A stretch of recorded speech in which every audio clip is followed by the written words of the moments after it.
Your daughter has been gone for 3 years, fighting the campaign against the Demon King as the head of the Royal Knights. You, a humble farmer, now have received the letter that the war is ended, and now they are coming back to visit you.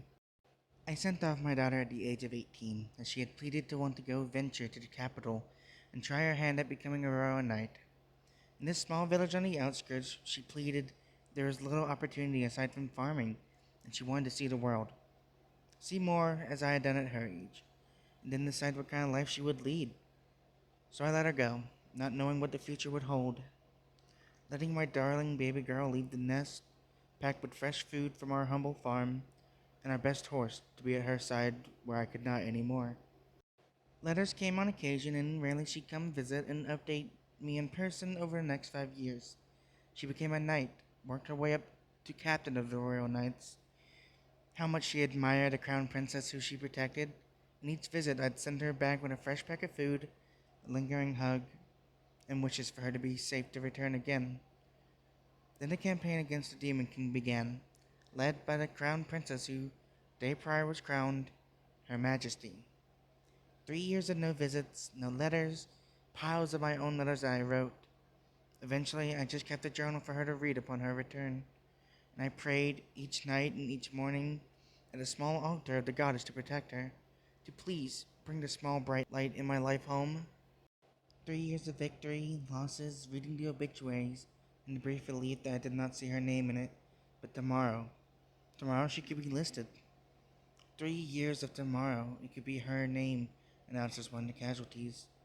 Until that letter came, my darling daughter's handwriting, refined but shaky after the war, saying she was coming to visit with her partner, so she got married without her mother present. And I prepared the house, cleaned up the dust that gathered in her room that I was too frightened to touch, and the next time I would have cleaned it for a body viewing. I showed the letter to the townsfolk, and we began to prepare for the feast to welcome our proud daughter home, my pride and joy. I knew the feast wouldn't be anything in comparison to what celebration the capital must have held, but my daughter was alive and victorious. The day arrived, and I watched her approach, a hooded figure on that prized steed I had given her all those years ago. Scars across her face, one eye clouded over, a strain to smile. To walk, I could see from her steps, there was a limp. She was missing one of her arms. War had not been kind to my child. Once close enough, I embraced her, felt her shake, recoil before relaxing and placing a kiss on my forehead. I'm home, Mom. And home you are. I've kept your room clean. We're going to celebrate your return, though I'm sure you must be tired from celebrating in the capital. I I retired, Mom. I think I just want to start a life here like you did with my partner. I'm done seeing the world. Of course. Come, let me see my new child. The hood fell back and revealed an also scarred young man.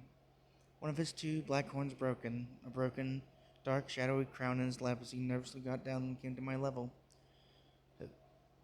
Hello, Mother. I just smiled and embraced my boy. Welcome, dear son. Why don't you two rest up before tonight? Yes, thank you. My daughter took his hand, and I led them the last of the way to our humble village, back to our humble home, unable to stop the tears of joy that she was home.